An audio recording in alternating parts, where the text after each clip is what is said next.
kinikilala namin, ikaw ang aming dakilang Ama. Sa'yo nagmumula ang lahat ng bagay, kahit ang kakayahang sumamba sa oras na ito. Maraming salamat, aming Diyos, aming Ama, sa banal na Espiritu. Sa pamamagitan ng banal na Espiritu, nararamdaman namin ang presensya mo sa aming kalagitnaan. Hallelujah! Salamat sa Spirit of Joy! Hallelujah! Woo! Hallelujah!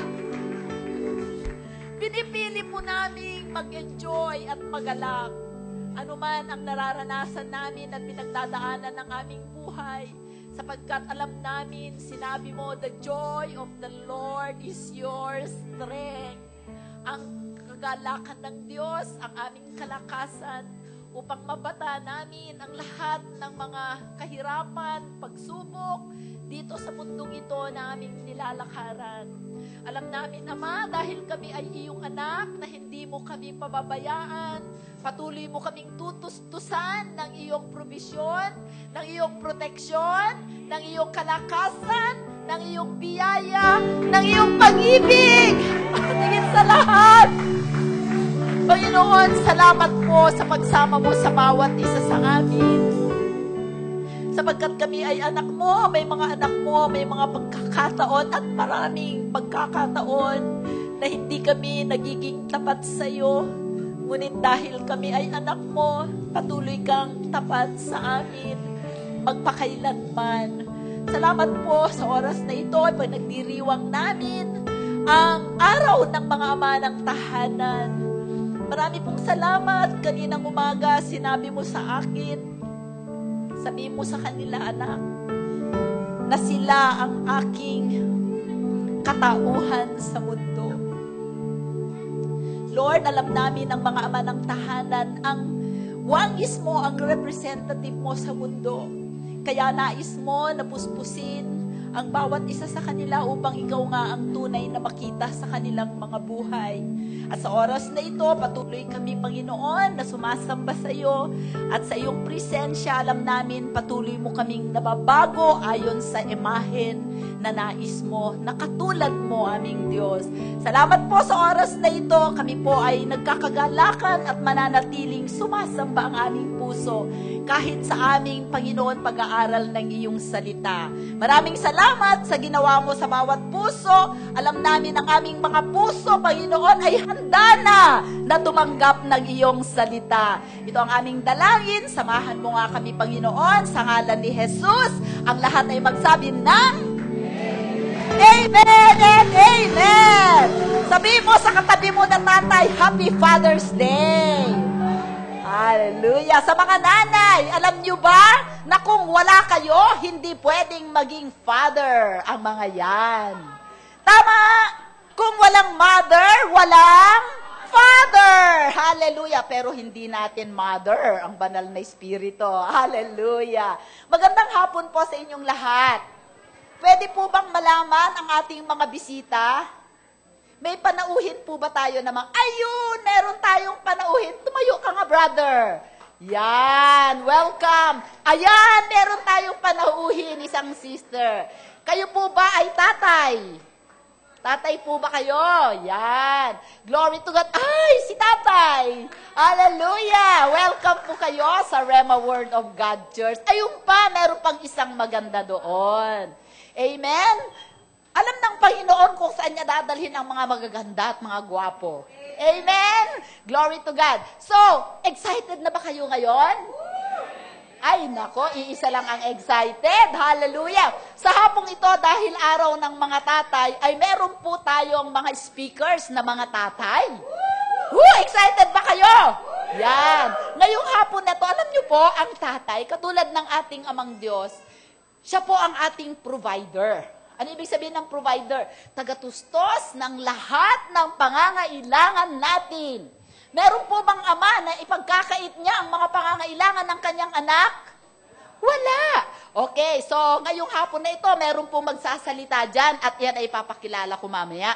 Meron ding isang tatay na magsasalita din po. Ang tatay bilang protector. Amen? Tagapagtanggol ng kanyang pamilya. Hindi yun ang tagalusob para saktan ang kanyang pamilya. Amen? Kundi iyan ipagmamalasakitan niya at poproteksyonan niya ang kanyang sambahayan.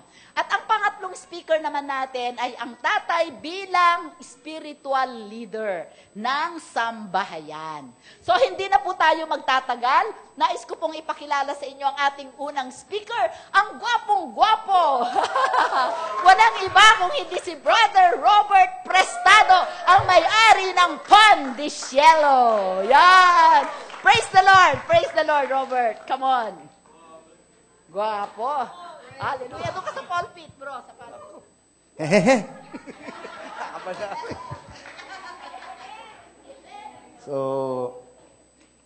So happy Father's Day po sa mga tatay na nandito sa Rema. So nabanggit nga ni Pastora na maraming klase ng tatay, 'di ba? So gusto kong makita yung mga tatay. Tingnan nyo nga yung mga tatay na katabi nyo sa di ba? Mga gwapo, di ba? So, maraming mga tatay kasi may batang tatay, may tatay na humabol pa kahit na matanda. May pogi, may mga pogi sa sarili.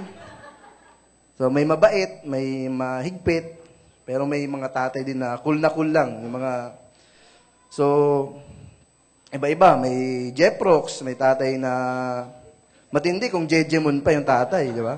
So, pagdating naman sa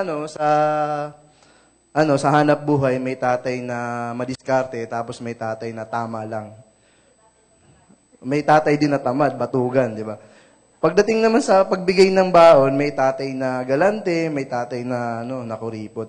Pero minsan tayo mga anak naghahanap tayo ng hinahanapan natin yung tatay natin, di ba? Yung baga, tao lang sila, hindi sila perfecto, so may mga kakulangan din.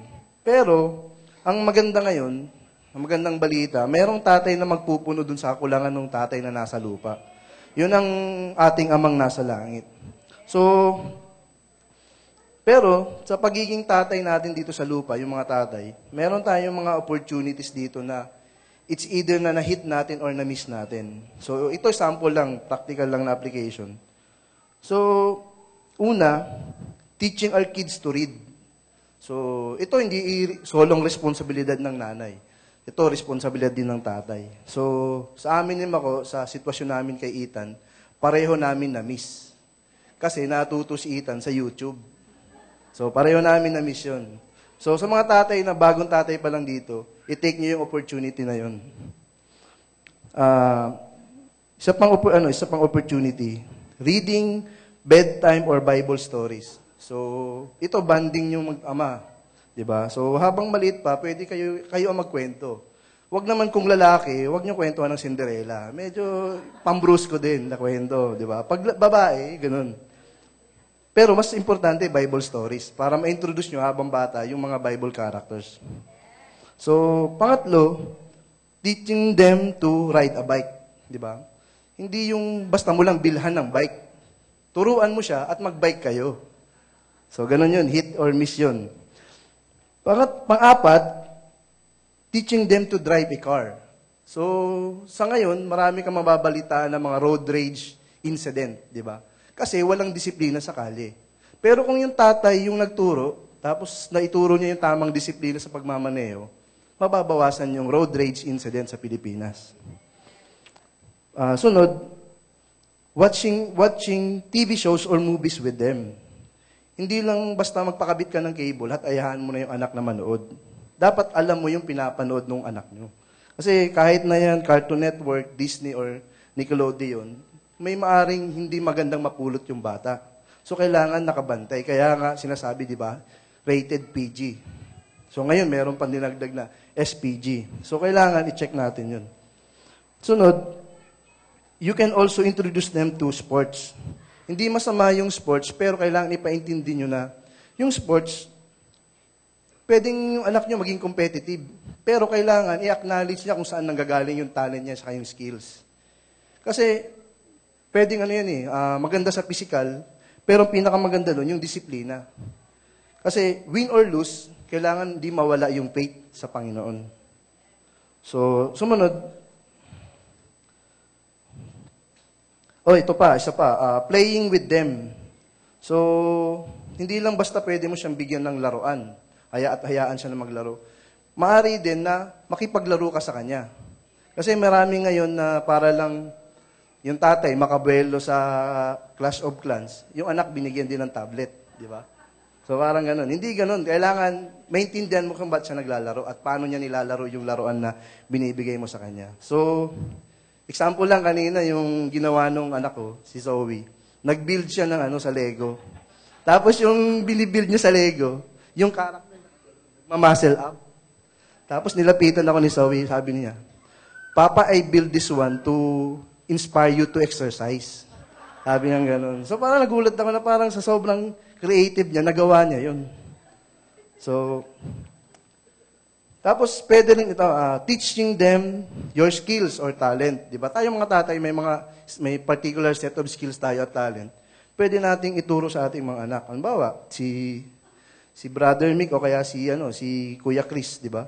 Yung sina Bella, sina Rafael, pwedeng ituruan ni Mick na magtugtog. Pwede rin kay Karet, banda na yung kanya. May drums na, may gitara, may bass, di ba? O kaya kay Bebe, turuan niya si Daniel kumanta, di ba? Kasi yung pag-anchor kay Meng. Yung gano'n yun. So, sa akin, si Zoe, si Ethan, matuto magluto, di ba?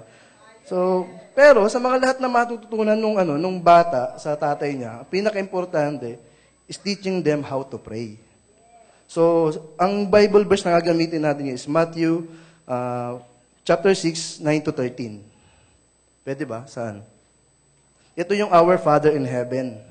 So, kung mapapansin nyo lang dun sa first two verses, sinabi dito kasi Our Father in Heaven, hallowed be your name, your kingdom come, your will be done, on earth as it is in heaven. So napansin ko lang na yung panalangin na ito, hinati sa tatlong role. Pagiging hari, pagiging pastor, at pagiging pari. So sa tatlong role na yon, inireveal sa akin ng Lord na binigay ito para sa mga tatay. Kung mapapansin niyo yung word na our, saka us, ibig sabihin mahigit sa isa. At ibig sabihin, merong leader, merong head. Yun yung tatay. Itong panalangin na ito, sinare ito ng Panginoon primarily para sa mga tatay. So sabi dito, dun sa first two verses, di ba sa pagiging king, tayo dapat mga tatay ang naunguna sa pagsasamba o pagbibigay ng papuri sa Panginoon. Tulad ng ginawa ni King David. So yung pangatlo muna, ang tatalakayin ko, yung pagiging priest, siya yung forgive us our sins as we forgive to those who sins against us. Ibig sabihin, tayong mga tatay, yung pare, tayo yung magko-connect sa pamilya natin sa Panginoon. Tayo yung mag-mediate sa mga offenses sa loob ng pamilya. So, ibig sabihin, tayo yung peacemaker. So, yung pangalawa, ito yung sa pagiging provider. Ang sabi dito, give us our daily bread. Di ba? So, yung daily bread, hindi lang yun basta sa physical na pagkain. Ito ay patungkol sa spiritual. So, ang disenyo ng Panginoon natin, siya yung ating pastol. So, tayo din dapat mga tatay, tayo ang pastol ng ating pamilya. So, kailangan nating hingin sa Panginoon, sa trono ng kanyang biyaya, yung pagpalain yung mga kamay natin sa paglikha ng kayamanan. So, pero hindi lang basta kayamanan na ibaybili natin ng pagkain para ipakain natin sa pamilya, di ba? So, ito yun ay salita ng Diyos, yung tinutukoy na bread. Kasi sabi sa Matthew 4:4, man shall not live on bread alone, but on every word that comes from the mouth of God. So tayo mga tatay, hindi lang obligasyon natin na pakainin, pag-aralin, bihisan yung mga anak natin, bigyan ng magandang buhay. Ang pinaka-importante ay mabigyan natin mapakain natin yung buhay spiritual nila. So ngayon, ito lang yung masishare ko, yung alalahanin natin na yung panalangin na ito para sa ating mga tatay. So tayo ang may responsibilidad na akayin sila sa buhay na kapiling ang ating tunay na ama. So sa mga tatay, ito lang yung masasabi ko, never miss to say I love you to your kids. So sa gabi, pag-pray nyo sila, pwede niyong hawakan yung mga ulo niya at pray niyo. So, yun lang muli. Happy Father's Day to all.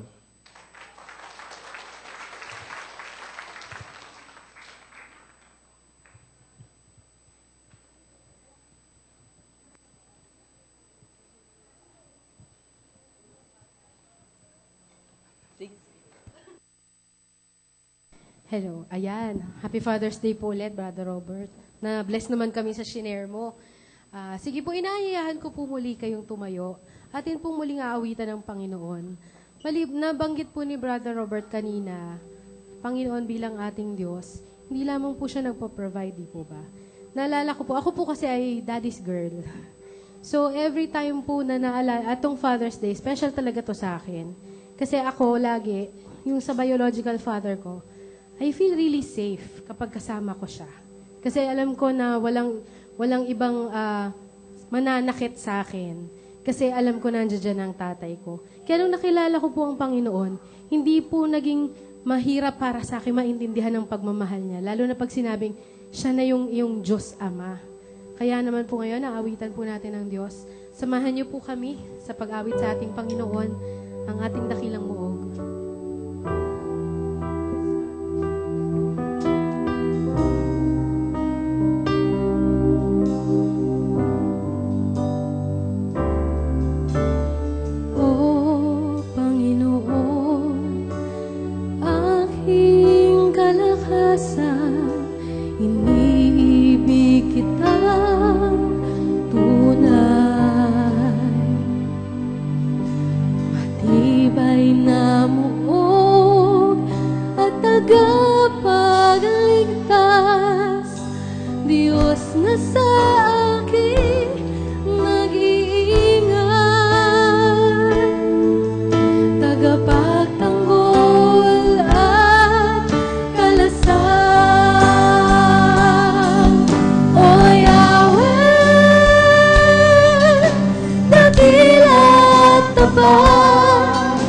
Paburit pagsambay, karapat dapat kang tumanggap. Ang pagdakila at pagmamahal sa'yo ay alay. Ikaw ay banal, Diyos na magpakailan pa man. O Panginoon, Ika'y aking kalakasan. Aking kalakasan, iniibig kita tunay. Matibay na muong at tagapagligtas, Diyos na sa aking nag-iingat, tagapatanggol at kalasang.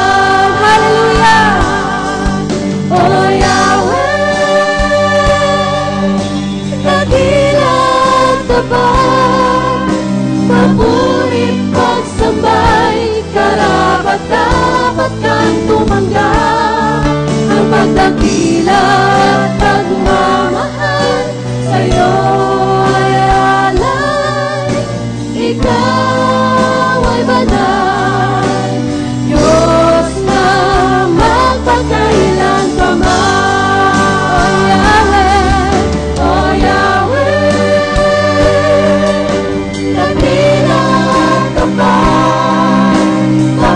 Paburit pagsambay, karapat dapat kang tumanggap. Ang pagdakila at pagmamahal sa'yo ay alay. Ikaw ay banal, Diyos na magpakailan pa man. Dakila ka tayo, Yahweh.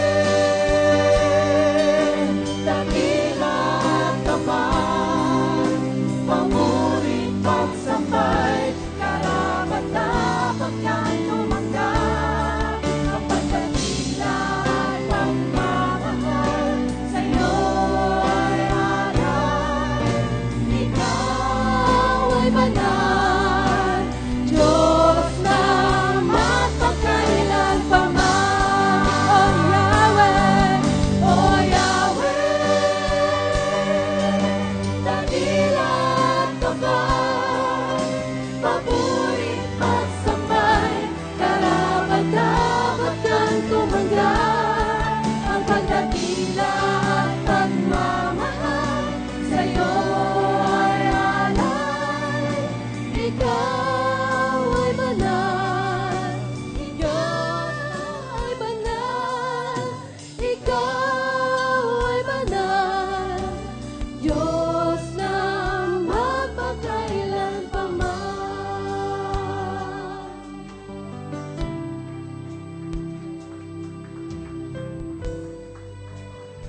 Hallelujah.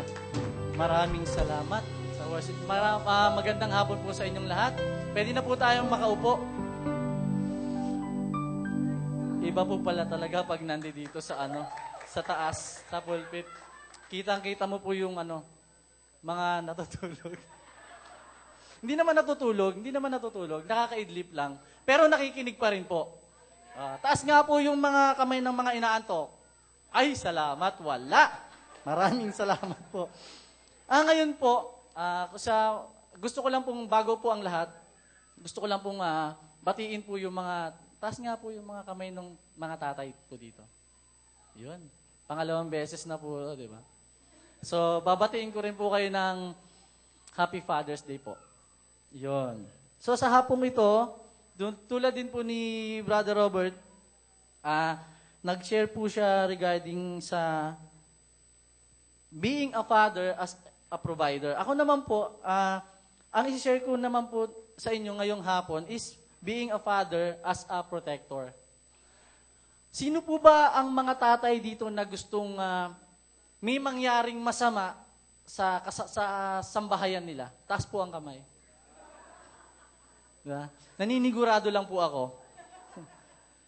Sabi po kasi sa 2 Samuel chapter 22 verse 3, ito po yung sinasabi nun. The God of my strength, in whom I will trust.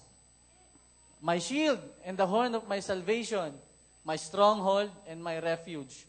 My Savior, you save me from violence. Ang ganda po, no? Sa Tagalog po yan, meron po bang Tagalog? Wala. Sige po. Thank you po. Kasi po, hallelujah. Po. Sabi, being a father as a protector, tayo po kasing mga ama, tayo yung mga ama na kung titignan, mga sinasabi dapat ang tatay ang tingin niyan. Stricto, 'di ba? Si Kuya Manny nga kanina natutuwa ako kasi 5 yung anak niyang lalaki. Pero tignan mo nung lumapit yung anak niya, tapos nagsabi pa Happy birthday. Happy Father's Day. Tapos sabi, I love you. 'Di ba? Iba Kapag ganun ang nakikita mo sa mga anak mong lalaki, ganun nila nirerespeto yung tatay nila. Isipin nyo kung anong meron o anong disiplina, anong klaseng pagpoprotect ang ginagawa ng tatay nila sa kanila. Ako, being a father, 7 taon pa lang naman akong tatay. Tama ba? 7 taon pa lang akong tatay, pero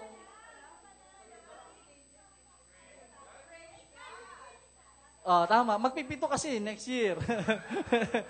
So, ibig sabihin po, si Daniel po, talagang every time na lumalabas po kami, as much as possible, hindi ko po binibitawan yan. Ganun po. Ibig sabihin, ganun lang. Hindi naman sobrang protective. Kasi bata pa naman yan eh. Alam naman natin pag bata, malikot. Pero hindi mo mayaalis sa isang tatay na hindi tignan yung anak nila. Di po ba? Kasi sabi, the physical nature and strength of a man is to be managed with grace and gentleness, not to lord over their wives and children. Ibig sabihin, kasi yung tatay, tayo ang kalakasan ng sambahayan natin, di ba? Sa atin ang galing yung lakas, physically. Pero hindi sinasabi, ang sabi kasi dito, kailangan ma-manage nating mga tatay, yung strength natin, yung kalakasan natin, with gentleness at saka grace. Hindi porke tayo yung tatay sa sambahayan natin, tayo yung may authority, tayo rin yung may authority, hindi yung authority na yung anak natin, nabasag yung pinggan. Anong ginawa mo? Di ba? Para, nung iba kasi yung iba kasi, kung ipoprotect natin yung ating mga anak, sa anak natin kung meron silang nagawang hindi maganda, hindi dapat natin sinasaktan. May right venue, may right way para gamitin natin yung mga bagay na yan sa ating mga anak. Okay? Kasi sabi po, kailangan i-manage natin itong lakas na to with grace and gentleness. Hindi sinabing, i-manage natin ito dahil malakas tayo, sige, bigyan agad natin ng isang sikmura. Diba? Kasi, kung mapapansin nyo, lumabas kayo dyan, yun sa mga, sabihin natin sa mga remote areas na nakita sa TV. Di ba? Yung mga bata, bakit ba nagloloko yung mga bata na yan? Bakit ba nag-i-stalkwa?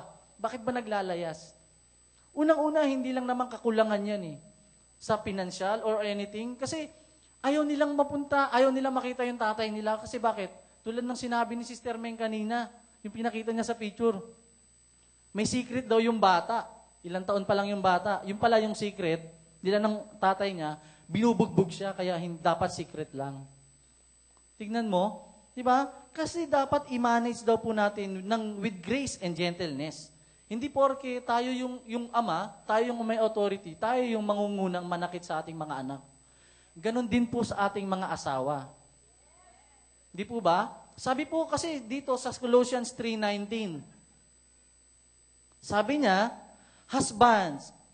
Sino po ba husband dito? Taas ang kamay. Oh, di ba? Ang dami natin. Ako rin, husband din po ako eh. Sabi, husband, commandment ito, utos to. Love your wives and never treat them harshly. Nung tinignan ko po kanina, or kagabi, habang minemeditate ko po ito kasi, habang naghahanda ko, tinignan ko po yung treat them harshly. Tinignan ko po yung word na harshly sa dictionary. Ang sabi po dun, ungentle, unpleasant in action. Napaisip po ako nung sinabi niyang unpleasant in action. Kasi ibig sabihin pala, hindi mo pwedeng saktan physically yung asawa mo. Yung sampal. Kasi kalimitan nakikita natin po yan, di ba? Yung binubugbog na asawa. Bukod sa battered husband, may battered wife, di ba? Hindi, wala akong sinasabi. Kasi po, dahil ito yung example ko lang to. Sa panahon ngayon, kayo na rin ang nagsasabi. Lahat po nangyayari na. Di po ba? Sino po ba naniniwala lahat pwede nang mangyari? Sa mundo sa nakikita natin, di ba? Bata pa lang eh. Ilang taon pa lang? 2 taon, buntis na? Hindi ba? Sabihin na natin 8 taon, pwede na ba yun? Pero totoo po yun. Yun ang reality. Di ba? So, ibig sabihin, hindi po natin dapat sinasaktan physically yung asawa natin. Ang kamay natin, hindi nga ako naniniwala sa sinasabi mga tatay, mabigat ang kamay. Pag mabigat ang kamay ng tatay mo, hindi niya kayang buhatin yan, hindi kaya makapanakit niyan. Ang mga tatay na nananakit, yan ang magagaan ang kamay. Delikado yan. Kasi pag magaang, madaling buhatin yan, madaling tumama yan. Di po ba? Isang ganito lang yan. So, ibig sabihin po, kailangan ang kamay po nating mga tatay para sa ating mga asawa, ginagamit to panghaplos. Pangkare. Sa mga tatay po, nakaka-relate po kayo, di ba? Kailangan, itong mga basic po natin na to, dapat ginagamit to sa pagyakap sa asawa natin. Hindi po pangsakal sa asawa natin. Maling-mali po yun. Yan po physically, kasi tayo po mga asawa, kailangan natin protektahan ang sambayan, ating anak at ang ating asawa. Physically. Sabi, isang bagay po, being a father, sabi dito, protector, we should devote all our strength and effort to protect them and take swift action to defend them. Di ba? Kailangan buong lakas natin. Hindi buong lakas natin na ibibigay sa kanila. Itatransfer natin yung lakas natin physically sa kanila. Pambubugbog po yun. Sabi, all our strength and effort to protect them. Hindi po ito yung sinasabi natin na yun nga po, yung buong lakas, kakayahan. Kasi ang sinasabi po dito, buong lakas natin at buong lakas at kakayahan para po maingatan natin sila. Yun po. Pangalawa, sabi nga natin, if we are the one who will protect them from the harm and danger, siyempre kung tayo yung nagsasabi, tayo yung ama, tayo yung magpoprotect dyan sa asawa natin, sa anak natin, siyempre unahin natin sa loob ng bahay natin. Dapat, dun sa loob ng bahay nagsisimula. Protektahan natin sila sa loob ng bahay. Hindi dun sa loob ng bahay, nagkakajombaga na.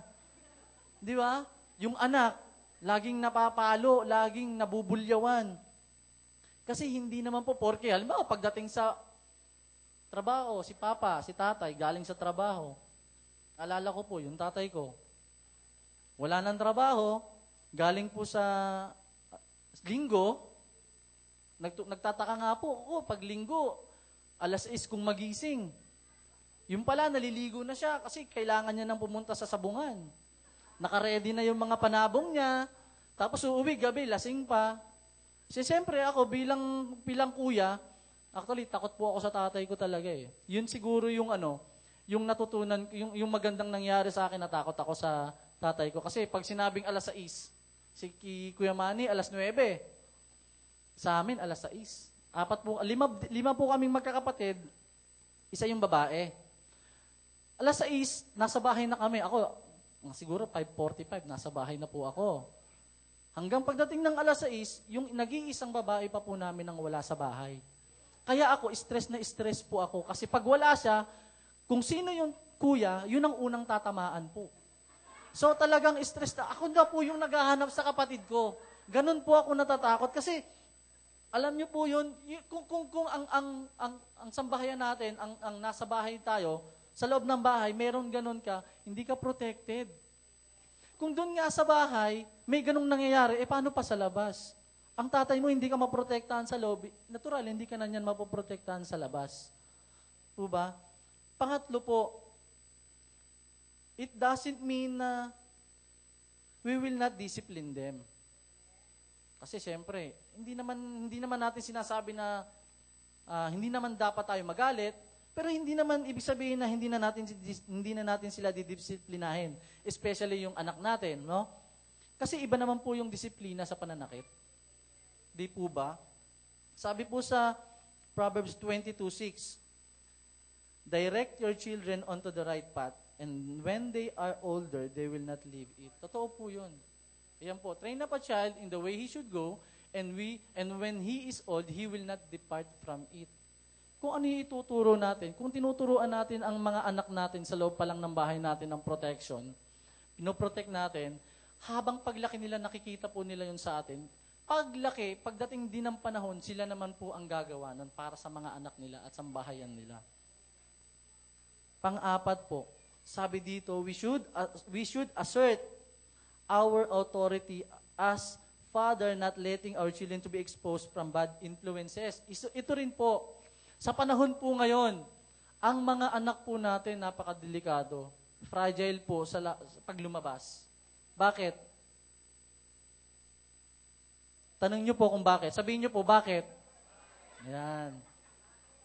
Example, peer pressure sa school. Uso po yan.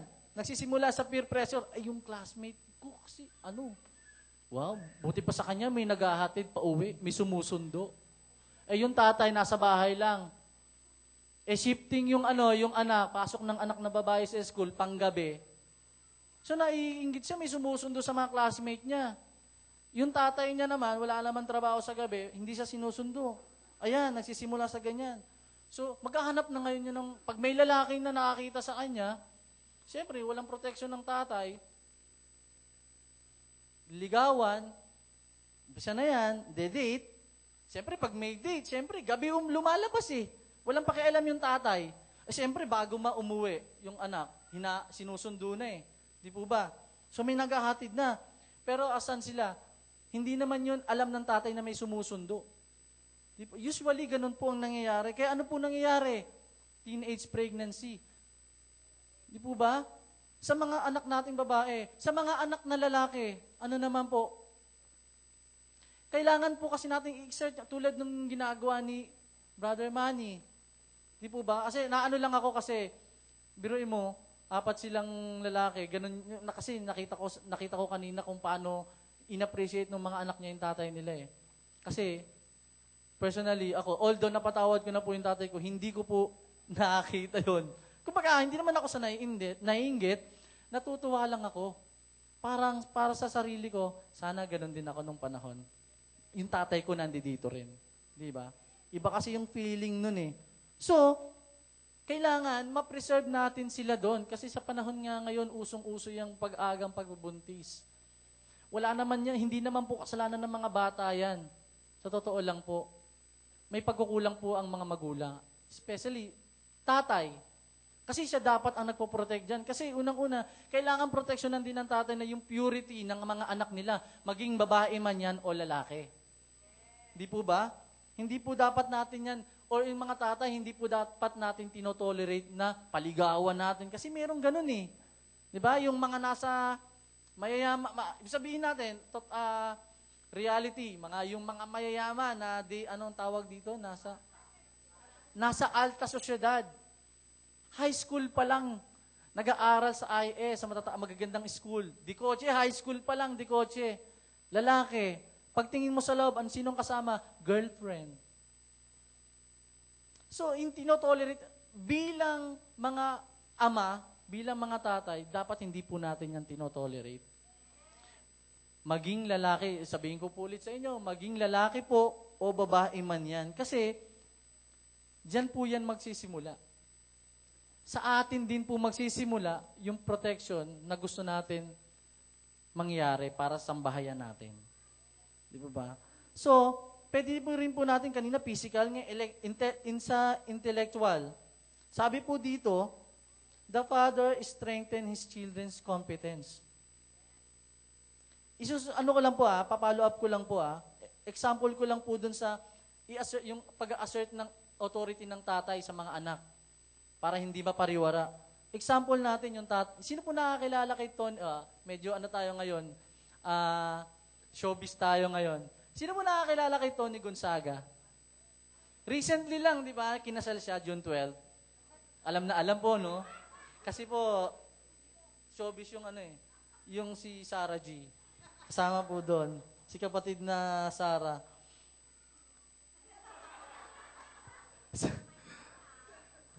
Yun po, alam niyo po ba, bago ikasal sila ni Paul, saka si Tony, grabe yung authority binigay ng tatay ni Tony sa kanya. Hindi niya pinababayaan na makipag-date si Tony Gonzaga. Doon. Sa lalaki, sa napangasawa niya. Ilang years? 8. Hindi naman kayo sumasagot kanina. Ngayon, alam niyo palang 8 years sila. Hindi ko alam yun eh. So, ibig sabihin, 8 years. Isipin nyo kung paano pinakita ng tatay ni Tony Gonzaga yung authority sa kanya. Ganon din dun sa manliligaw. Di po ba? Kasi kung papakita agad natin dun sa anak natin babae, kung ang anak natin babae, pag in-exert natin ng effort yung authority natin sa kanila, hindi lang dun sa anak natin. Kasi ipakita rin natin dun sa manliligaw kung sino man siya.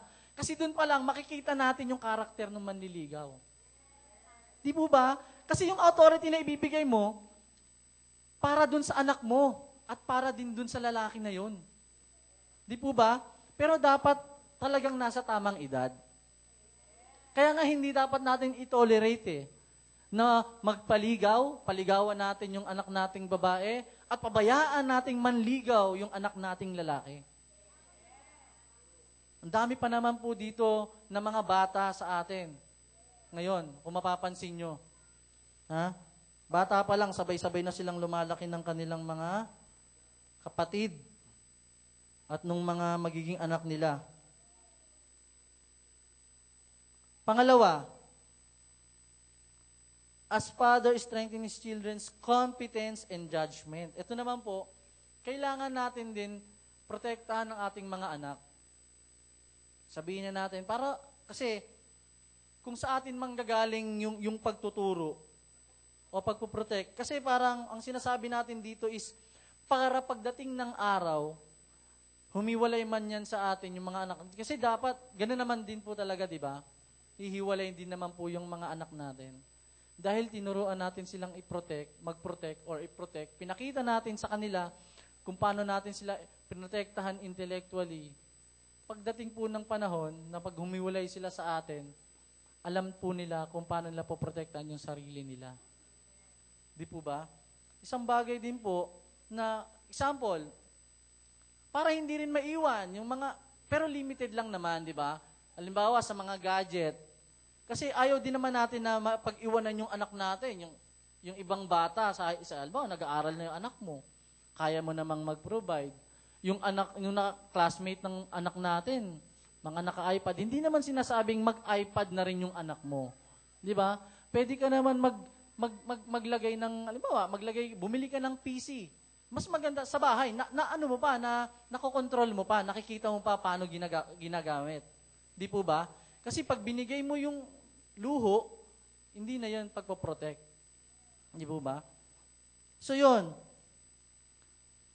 Yun nga po. Pangalawa, tayo mga tatay, tayo yung nagbibuild ng healthy confidence sa ating mga anak.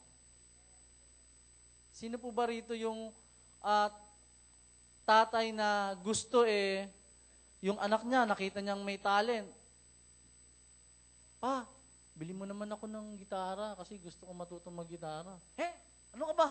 Gigitara ka ba? Ako nga hindi marunong, tapos ikaw, gigitara ka. Di ba? Yung ganong mentality po, kailangan, turuan po natin, suportahan natin yung anak natin. Kung talagang hindi po natin kayang bilhin yung bagay na yon, may mga paraan po. Sa panahon po ngayon, marami na pong magagawa. Hindi porke wala po tayo.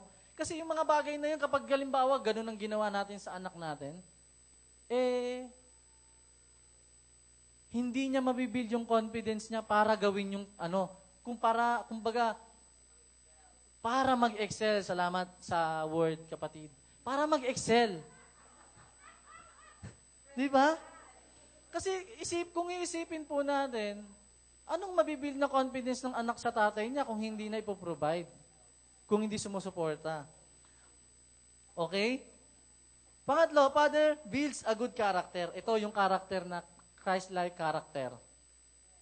Kasi tayo mga ama, yun nga, dapat nabanggit din ni Brother Robert kanina, nung sinashare niya, na turuan natin sila na mag-pray sa bahay pa lang. Importante po yun. Okay? So sabi dito, God's Word, spirituality, diretso na po tayo, no? You will lead them to know and grow in the Word of God. Kaya kapag tinuturuan natin yung mga anak natin na maging malalim sa salita ng Panginoon, kasi sabi nila, no word, no protection. Kaya kapag tinuruan natin yung mga anak natin, siyempre kung tayo yung nagli-lead sa sambahayan natin, talagang magiging protected tayo spiritually. Yun naman po ang importante, di po ba? Sa loob ng bahay, sa sambahayan po natin mag-start lahat. So, kaya ngayon po, sa mga tatay po na gumaganap ng lahat ng function na to, saludo po ako sa inyo. Di po ba? Sa lahat ng tatay na gumagawa po nito, saludo po ako sa inyo. Keep up the good work. At sa mga tatay naman na medyo sumasablay, di ba?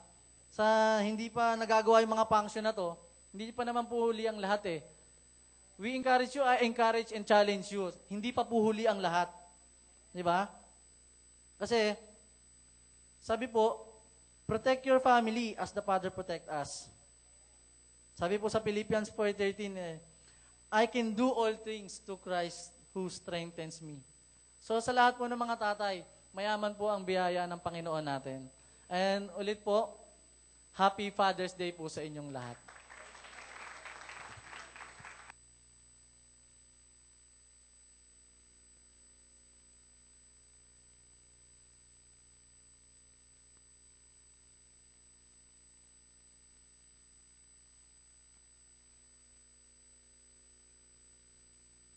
Hello.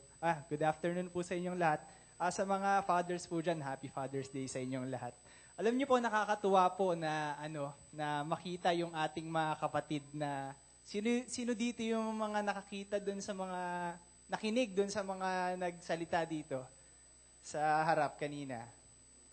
Ba't wala kayong hindi kayo nagtataas ng kamay, hindi ba kayo nakinig? Pero nakakatuwa. Kanina pang umaga, meron ding version na ganito kaninang umaga, yung older version ba? Classic version, no? Meron din kaninang umaga na mga first time hindi natin madalas nakikita dito sa harap. Pero nakakatuwa silang tignan dahil nakikita natin ang mga kalalakihan ng Remay, nag-start na sila mag-step up. Di ba? Hindi kala nyo mga cool yung mga yan, pero sa deep inside talagang kabado yan. Isa na ako doon. No, kasi mga hindi yan sanay. Pero by the grace of God and by faith, di ba? By faith, tumayo sila dito upang magpahayag ng salita ng Diyos. Amen po ba? So by this, ini-encourage ko rin ng mga kalalakihan ng Rema na step up din kayo, di ba? Huwag tayong pumayag na nakaupo lang tayo dyan, wala tayong ginagawa, di ba? Do something na makaka-contribute sa paglago ng kingdom ng Panginoon Diyos. Amen ba? Let's make ourselves useful. Amen. So, naatasan kami ni Pastora na magsalita dito dahil Father's Day nga. Baliktad nga kasi Father's Day dapat hindi nagtatrabaho ang mga tatay. Pero ginawa ni Pastora, ang mga tatay ang pinatayo dito. So, good job, Pastora, kasi, di ba? Good job kasi napilitan. Napilitan no? Dahil napuwersa kaming magsalita dito sa harapan, di ba? So, ayun. Ngayon, ang i-share ko naman sa inyo ay ang tungkol sa ama bilang spiritual leader ng tahanan. Alam nyo, mga kapatid, ang role ng ama bilang isang provider, kagaya nga na sinabi ni Brother Robert, tsaka bilang isang protector, at tsaka medyo kanina na-touch din ni Brother Marlon na mahalin natin ang ating mga asawa, di ba? Yun ay ang father being companion to his wife, di ba? Hindi po natatapos doon ang responsibility ng isang father sa kanyang home, sa kanyang pamilya, di ba? Isa sa mga mahalagang bagay na responsibilidad ng isang tatay sa isang tahanan ay maging spiritual leader. Na sa panahon ngayon, yan ang pinaka nane-neglect. Mag-agree ba kayo sa akin? Well, hindi siguro 100% ng mga family nane-neglect ang spiritual life ng kanilang mga family. But sa nakikita ko ngayon, yan ang isa sa mga nane-neglect. Bakit kamo? Kasi ang mga tatay ngayon, kung makikita mo, ako po, meron po kaming business na Flux. Alam niyo po yan, yung sa construction. Makikita niyo po ang mga empleyado po namin ay madalas mag-overtime. Diba? Well, hindi lang naman siguro sa Flux, pero siguro sa mga ibang mga company din, na lalo na pagka, malapit na yung graduation ng anak mo or malapit na yung birthday, nag-overtime tayo para magkaroon tayo ng extra income. Hindi natin masasisi ang mga sarili natin bilang tatay dahil responsibilidad natin na mag-provide para sa kanila. Amen ba? And kaya lang minsan, nagiging tayong masyadong abala sa mga bagay na material na nakakalimutan na natin ang mga bagay na eternal. Kagaya ng paglilid sa kanila na spiritually. So ngayong hapon na ito, gusto kong talakayin at sana ay makinig kayo sa akin dahil maigsi lang to. Susunod lang ako dun sa ginawa kong presentation, no, dahil baka kung ano pa yung masabi ko dito. So, ayan. Ito po yung aking topic ngayon, spiritual leadership at home or ang ama bilang pinunong spiritual sa bahay. So, when you say spiritual leadership, ano ba ibig sabihin nun, kapatid? So, ibig ba sabihin kung ang bawat ama dito ay magiging spiritual leader, dapat ba magiging parang preacher? Ikaw yung preacher sa bahay na, thou shall not steal. Yung pagka may ganon sa bahay, dumating yung mo, yung mga ganon, tipang ganon ba? Ganon ba ang ibig ko sabihin? Or ibig ko bang sabihin dapat sobrang maalam ka sa Bible. Dapat para maging spiritual leader ka ng tahanan, dapat nabasa mo from Genesis to Revelation ng Bible. Ganon ba ang ibig ko sabihin? Ha? Teka, may tanungin ko muna kayo, nagawa niyo na ba yun? Bakit? Tatatlo lang yata yung... okay. Sige. Ang ibig sabihin, kapatid, hindi ibig sabihin ay kailangan mong gawin yon para maging leader ka ng bahay. Ang pagiging ama mo, mula nung naging ama ka, naging leader ka na. Di ba? Automatically.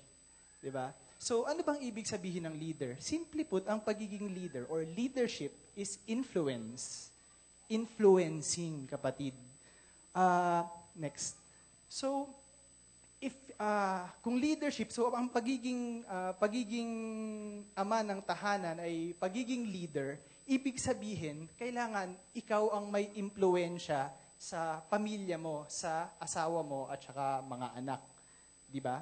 Sabi sa Bible, well, ang mga ama, they are meant to lead. Simula pa lang sa creation ng tao kay Adam, si Adam ang binigyan ng authority ng Panginoon upang mahala sa earth, di ba? Binigyan niya ng pangalan ng bawat hayop, lahat ng mga nakikita mo dito sa ibabaw ng lupa, binigyan niya ng pangalan. Ngayon, sa pamilya, ganun din. Ang tatay din dapat mamuno. Sino dito ang nag-agree na dapat ang tatay ang mamumuno sa bahay? Amen. O yan, pati mga kababaihan nagtaas ng kamay. So, ibig sabihin, pinapabayaan nila kayo mag-lead. Ang problema, ayaw nyo lang. Di ba?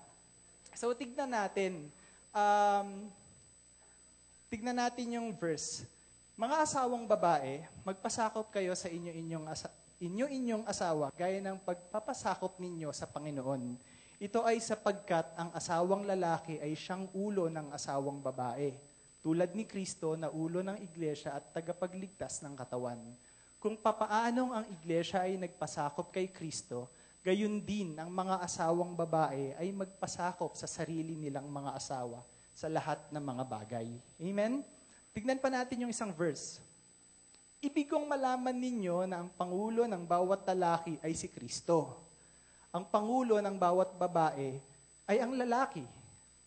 So, ang pangulo ni Kristo ay ang Diyos. Mga kapatid, kung ang lalaki ang pangulo ng bawat babae sa pamilya, ano naman ang posisyon ng babae? Sa tingin nyo? Vice President, mali po kayo dyan.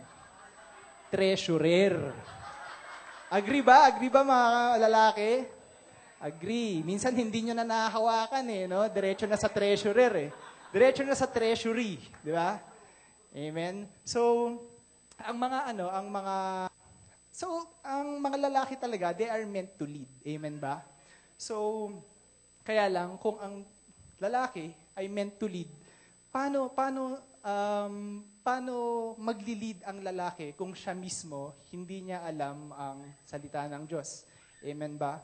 Sa mga panahon ngayon, ang nakikita ko na spiritual responsibility ng mga tatay ay ano? Sige, magbigay tayo ng example. Yung pagpunta sa church. Amen ba? Sila yung responsible na magdala sa pamilya, di ba? Sa church. Ano yung pangalawa? Siguro, mag-pray, ipanalangin yung mga anak. Di ba? Amen ba? Pwede.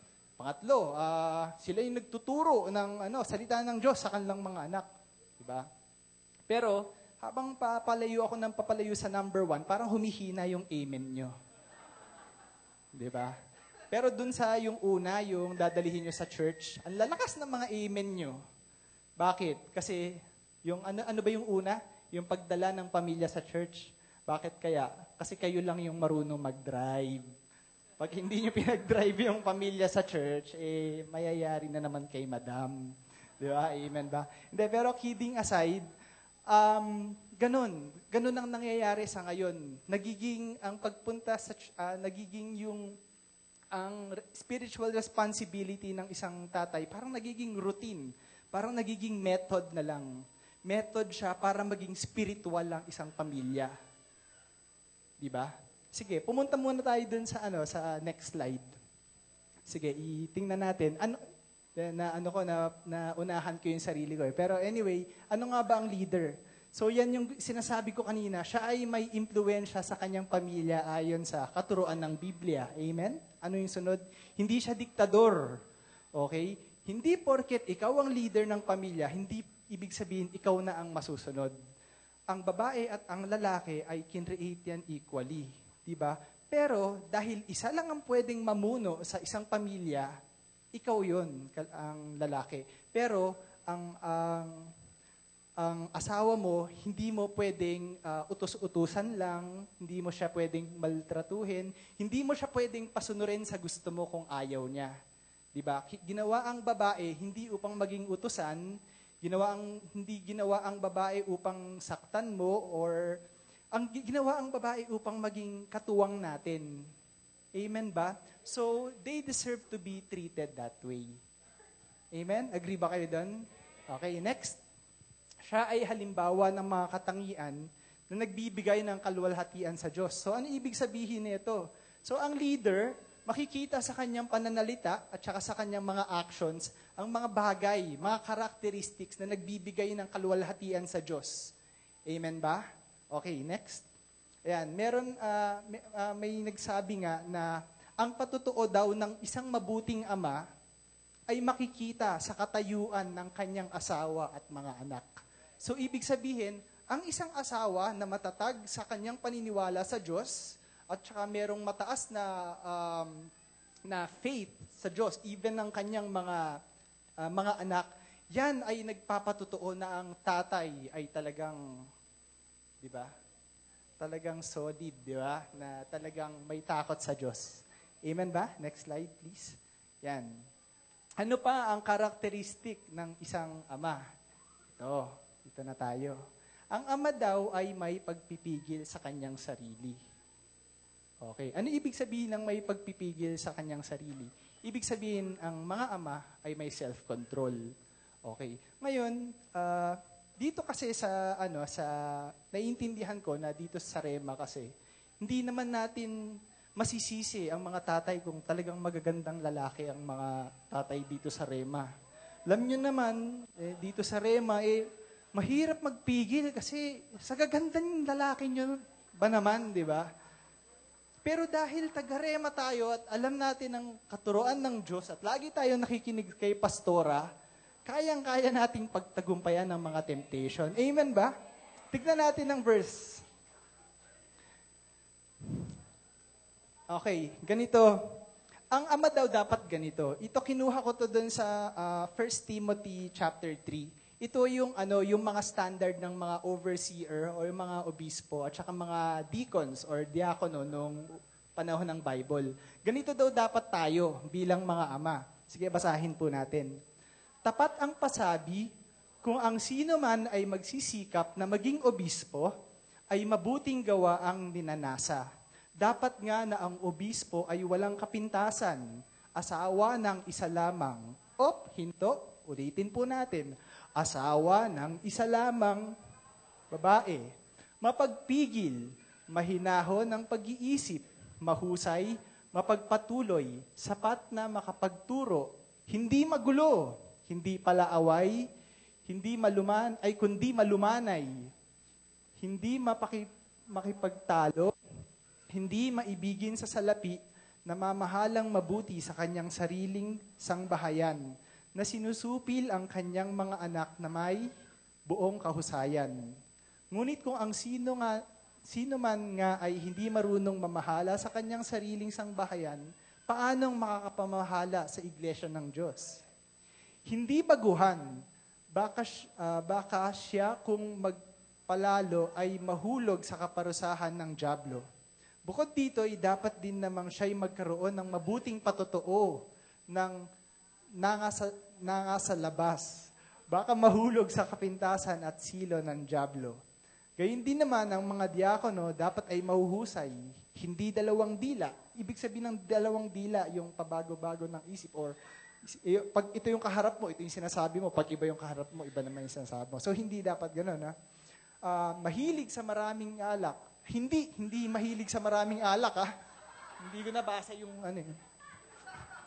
Hindi mga sakim sa mahalay na kapakinabangan na iniingatan ang hiwaga ng pananampalataya ng malinis na budhi. At ang mga ito rin naman ay subukin muna. Kung magkakagayoy, mamamahalang may pagkadiakono. Kung walang kapintasan. Gayon din naman ang mga babae dapat ay mahuhusay. Hindi pala bintangin, mapagpigil, tapat sa lahat ng mga bagay, maging asawa ang mga diakono ng tigi-isa lamang na babae. Inulit yan Inulit po yun. Na pamahalaang mabuti ang kanilang mga anak at ang kanilang sariling mga sangbahayan.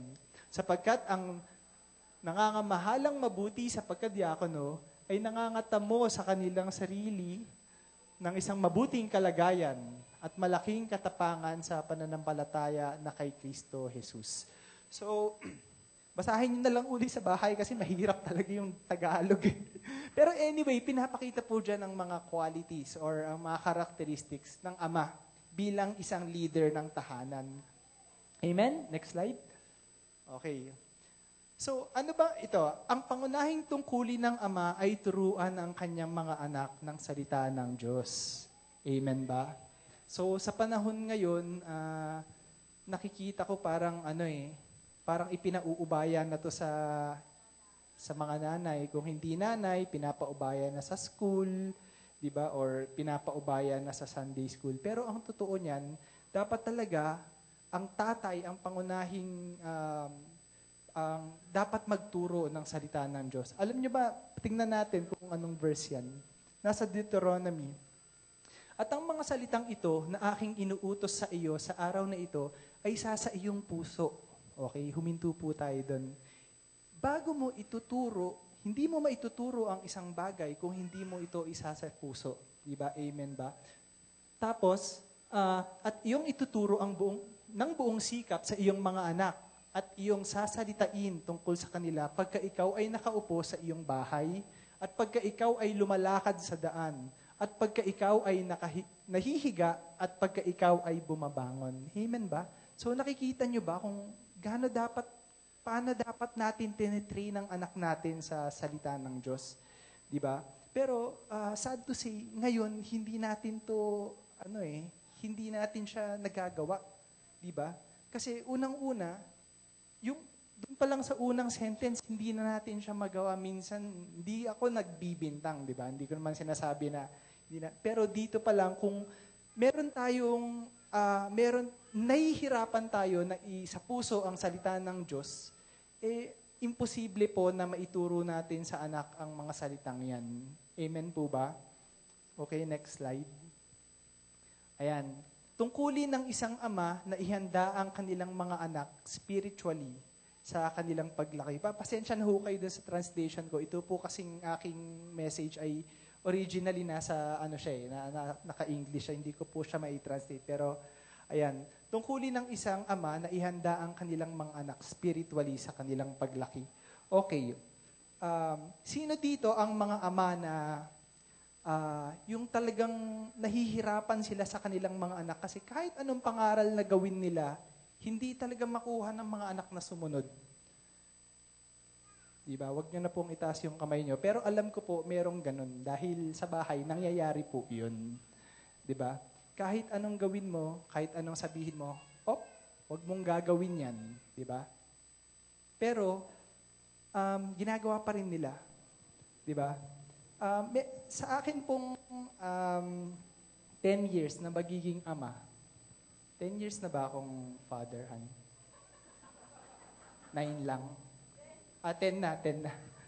Kasi 10 years old na yung aking eldest. Nakita ko po na hindi mo pwedeng sabihin sa isang bata na huwag mong gawin yan. Amen ba? Kahit anong pagpipigil mo sa isang bata or sa anak mo na huwag gawin ng isang bagay, eventually, there will come a time na gagawin niya yan. Diba? Nakakalungkot mang isipin, wala talaga tayong control sa ating mga anak. Amen ba? Bakit ko nasabi?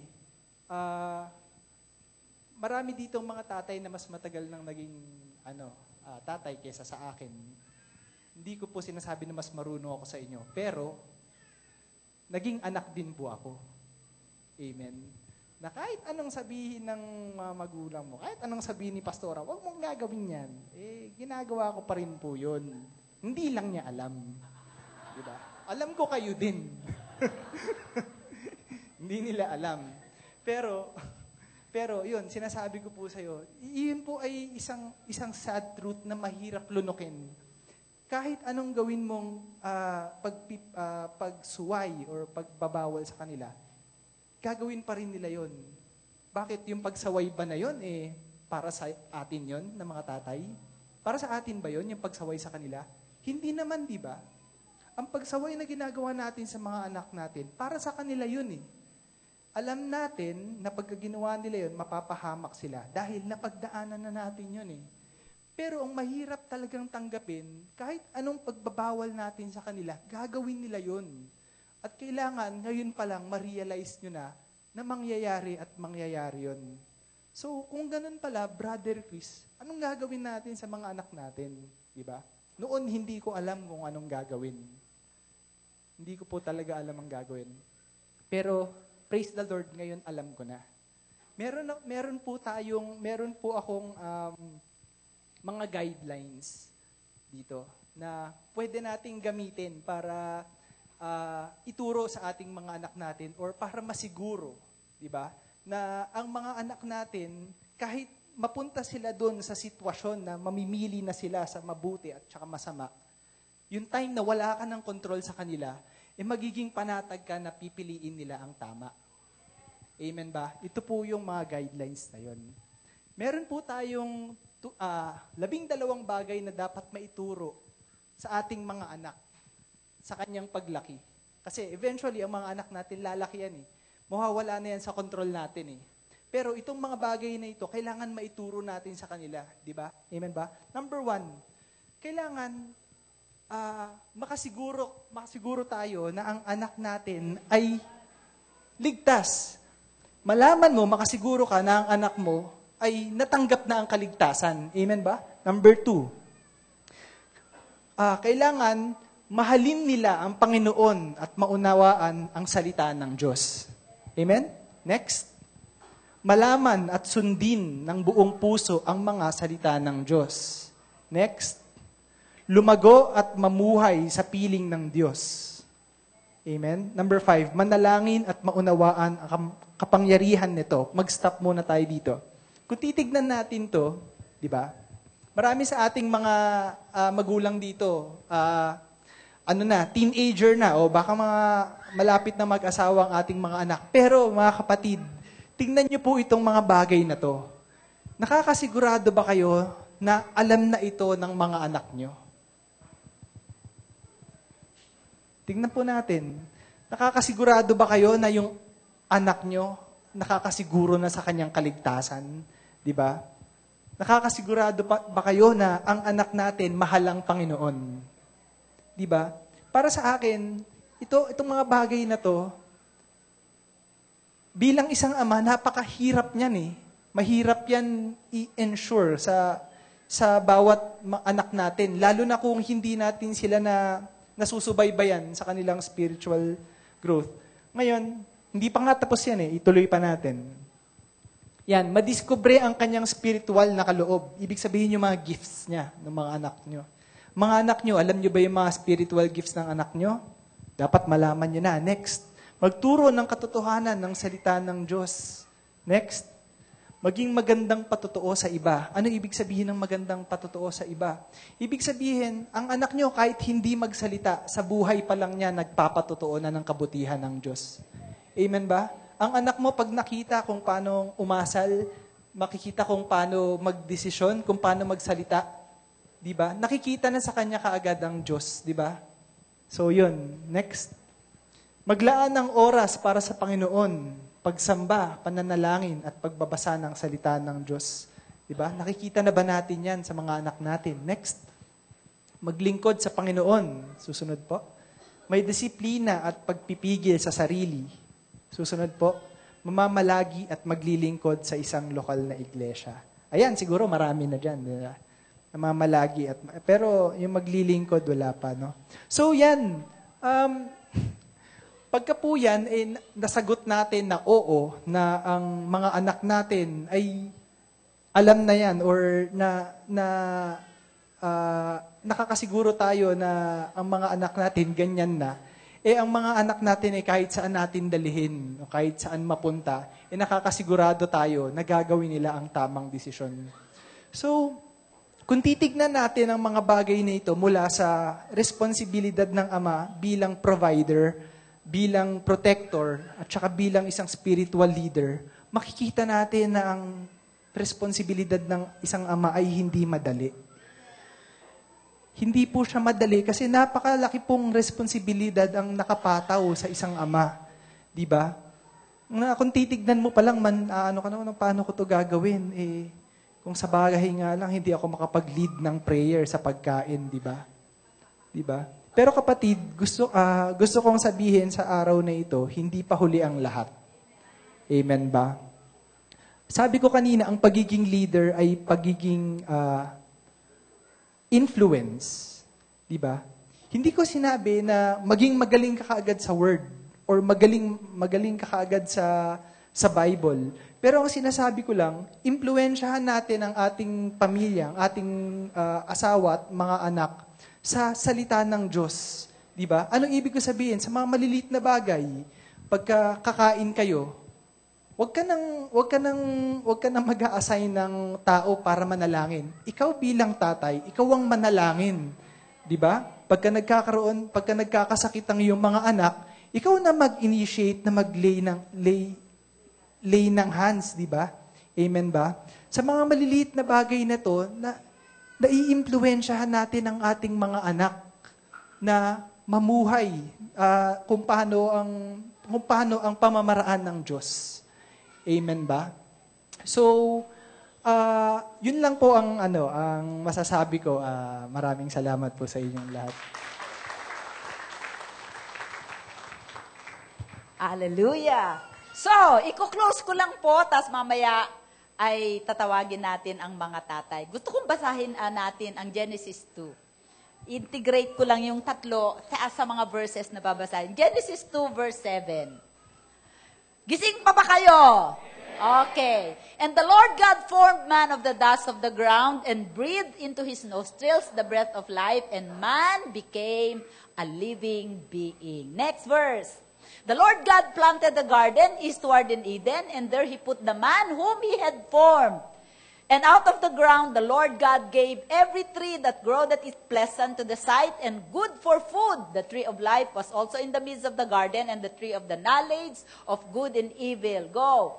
Now a river went out of Eden to water the garden, and from there it parted and became 4 river heads. The name of the first is Pishon. It is the one which skirts the whole land of Havilah. There is gold. Next. And the gold of that land is good. Bdellium and the onyx stones are there. Next. The name of the second river is Gihon. It is the one which goes around the whole land of Cus. Sige. Next. The name of the third river is Hiddekel. It is the one which goes toward the east of Assyria. The fourth river is Euphrates. Then the Lord God took the man and put him in the Garden of Eden to tend and keep it. Okay? So, ang lalaki ay nilagay sa Eden upang to tend is to till, to work, to cultivate. Why? So that the man can provide. Amen. For his family. But, men, you need to work. Cultivate. Inilagay lahat ng tao. Kailangan ba nating maglikha ng ano? At ang Panginoon, hindi lamang niya, ikaw ay inilagay ka doon para to tend it, to dress it, to cultivate it, to work it. Amen. And to keep it. Ano ibig sabihin? To protect it. So, correspondingly, nung nilikha si Eva is a garden in herself. Okay? Men, ibinigay sa inyo ang inyong asawa so that you can cultivate your wife. Palabasin nyo at yung mga anak ninyo na manggagaling sa kanya. And once, alam nyo, ang cultivate, bungkalin, pagyamanin. Gusto nyo yung gold na nandun sa river, bakit kailangan sabihin pa ng Panginoon yon? Meron diyang gold, gawin mo yan na hikaw ng asawa mo para siya ay gumanda. Amen. Amen. Nakukuha ninyo? To tend it. Pagka binasa mo ang buong chapter na yan, pero si Adan committed the sin of omission and the sin of commission. Amen? Inumit niya, meron siyang, nung sa susunod na yan, binigyan siya ng Panginoon ng authority to protect, to keep, and to secure yung buong niya. But, the Lord gave him the authority to speak life into his children and into his wife. Alam mo yung pagpoprotect sa asawa, pinabayaan niya si Eva, kaya nadaya ng dyablo. Nakukuha ninyo? Instead na sabihin niya kay Eva, ang utos ng Panginoon na huwag kang kakain sa puno ng tree of the knowledge of good and evil, hindi niya yun sinabi, hindi alam yun ni Eva. Samantalang nung ibinigay yun ng Panginoon sa kanya, alam niya yun. So there is a role. Number 1, you have to be the provider. 1 Timothy 5:8. 1 Timothy 5:8. Sige. Ang role ng provider, alam niyo po, hindi tayo dapat nagugutom. Ang mga anak ng Diyos hindi dapat nagugutom. Ang mga pamilya natin hindi dapat naghihirap. Bakit tayo ay pinagpala ng mga anak ng Diyos? Gamitin, paano tayo yayaman? Deuteronomy 8:18. Amen? Remember the Lord thy God who has given you in your hands the ability to create wealth. Amen?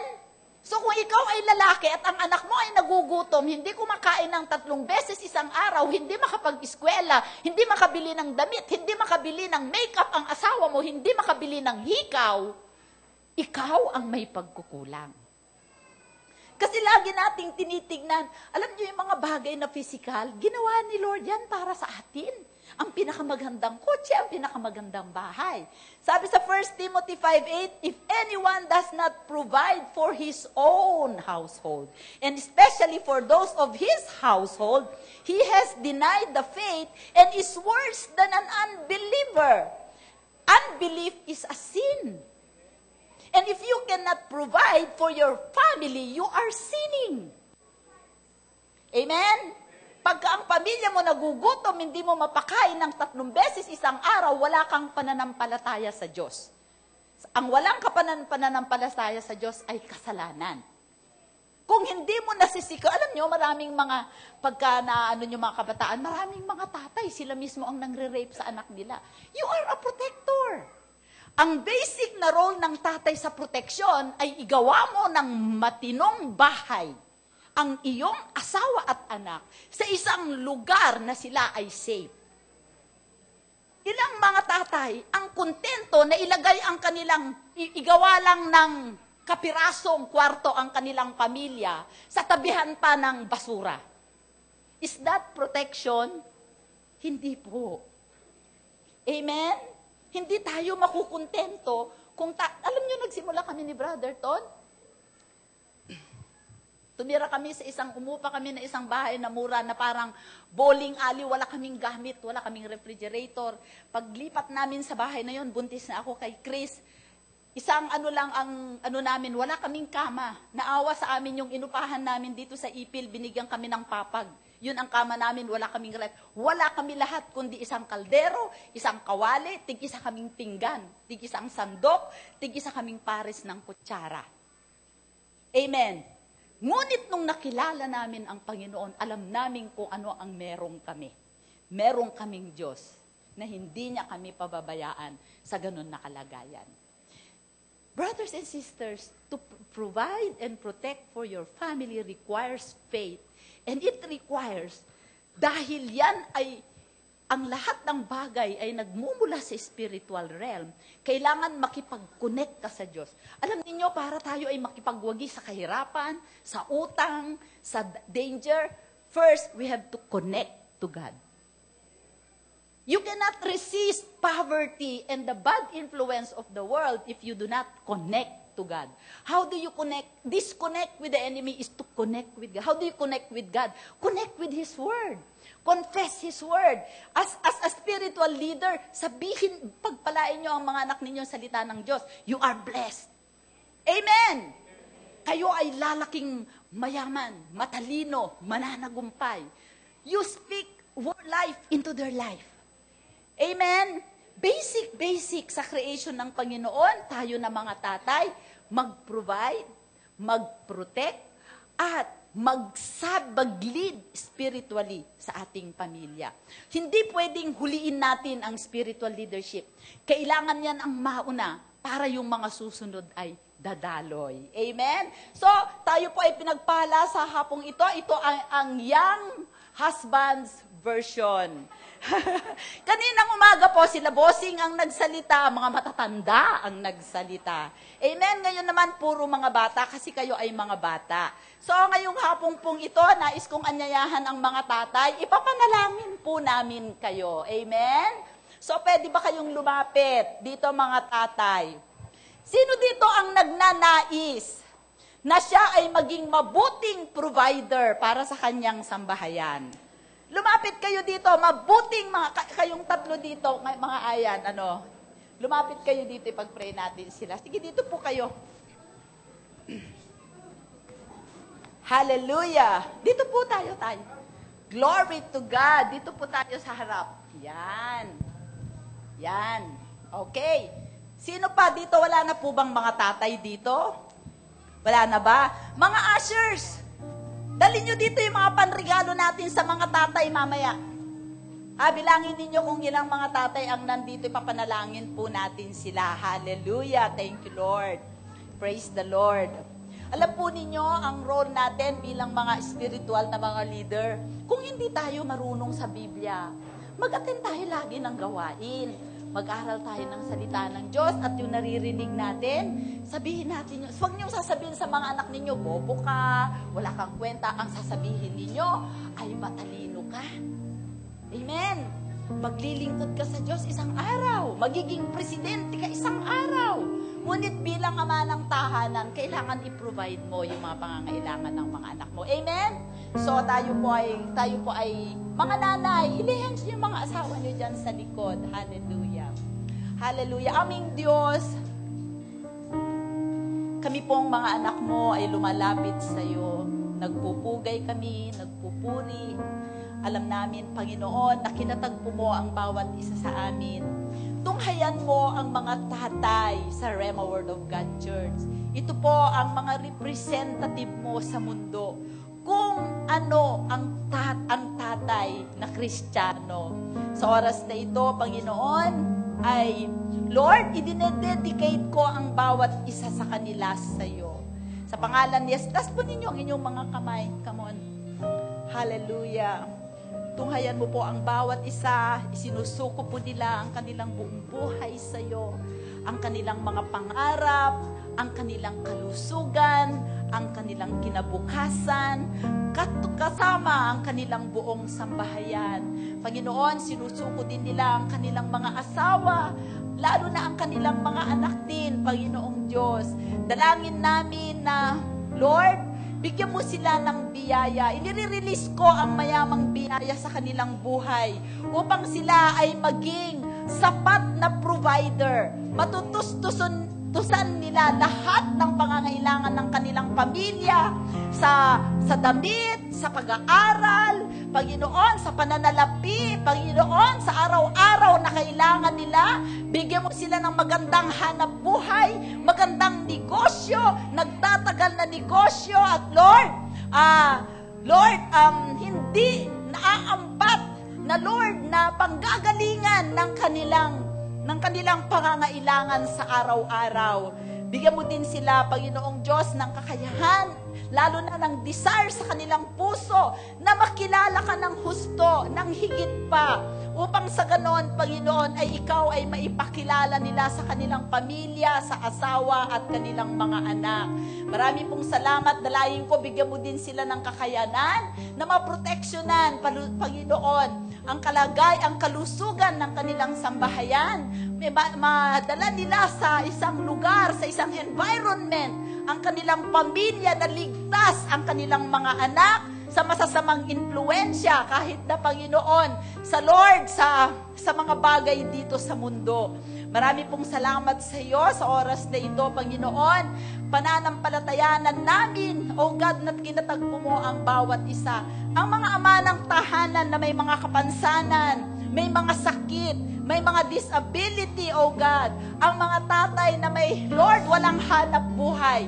Sa oras na ito, sa pangalan ni Jesus, dalangin ko na pagalingin mo ang bawat isa sa kanila.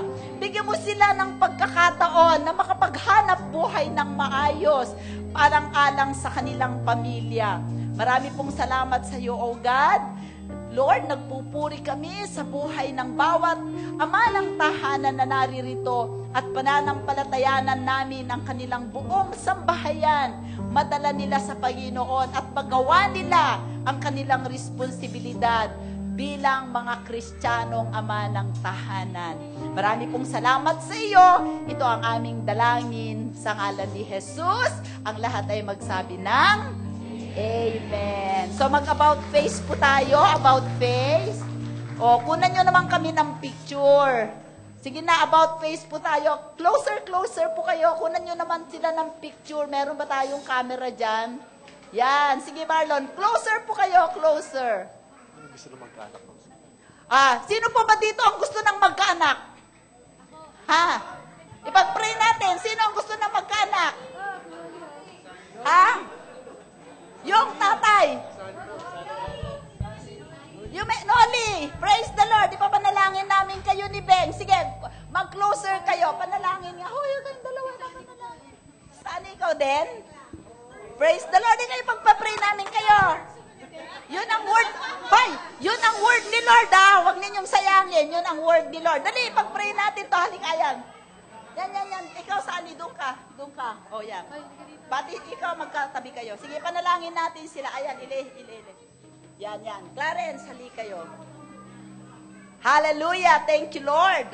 Panginoon, sa pangalan ni Jesus, bilang pagsunod sa iyong salita, na nais mong ipanalangin namin ang mga gustong magkaanak, sa pangalan ni Jesus, O God, binubuksan ko ang bahay bata ni Beng. Gayon din kay Clarence. In the name of Jesus, salamat po, Panginoong Diyos, sa next year, sa ganitong panahon. Hallelujah! June 21, 2016, may hawak-hawak na silang baby sa kanilang mga kamay. Salamat po! Hallelujah! Sa mga bagong tatay na ito. In Jesus' name, Amen! Hallelujah! So, bigyan po natin ng regalo ang mga tatay at pwede na po kayong makaupo.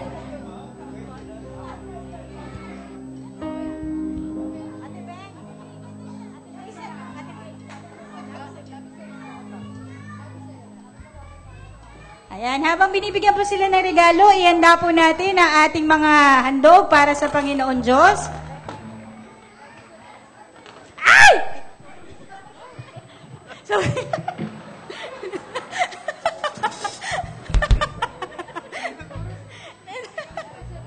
Praise God!